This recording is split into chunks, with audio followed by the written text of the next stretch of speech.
Je m'appelle Jean-Antoine Morer. J'avais 3 garçons. 2 de mon sang et le fils de ma sœur, adopté à la mort de ses 2 parents. Ils étaient comme des frères, et depuis que ma femme nous avait quittés, nous vivions avec eux et ma fille Suzanne des jours heureux. Jean était l'aîné. Son arrivée impromptue a précipité notre mariage. 2 ans après, ma sœur donnait le jour à mon neveu Herman Clanet, la même année que nous naissait Suzanne. Puis arriva Georges, mon petit prodige, devenu Saint-Cyrien.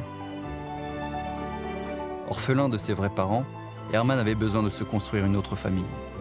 Il s'est engagé en 1910 au 13e régiment d'artillerie de campagne. Il a fait un sacré chemin.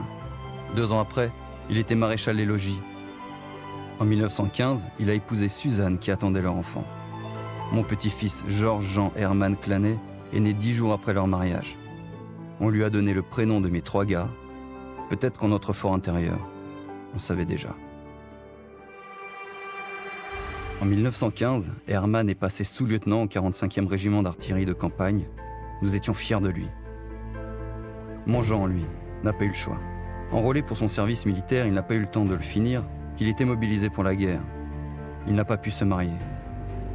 Il a commencé au 5e régiment d'artillerie à pied à Verdun, jusqu'en 1916, où il a été nommé maréchal des logis. Ces hommes l'estimaient. Je crois même qu'ils l'aimaient. Il n'en a pas longtemps profité. Enfin Georges, ma fierté.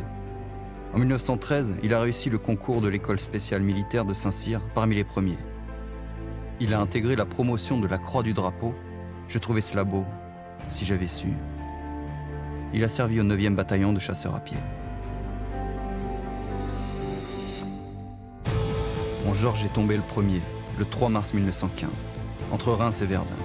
Revolver au poing, à la tête de ses hommes, à l'assaut d'une tranchée allemande.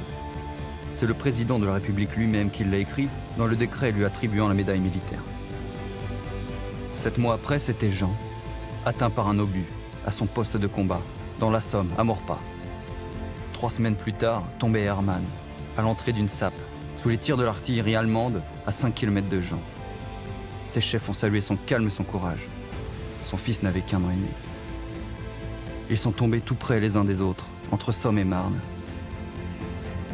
Sur leur tombe, j'ai fait mettre leur médaille.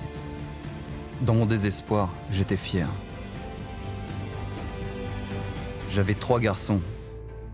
Mon petit-fils porte leur prénom.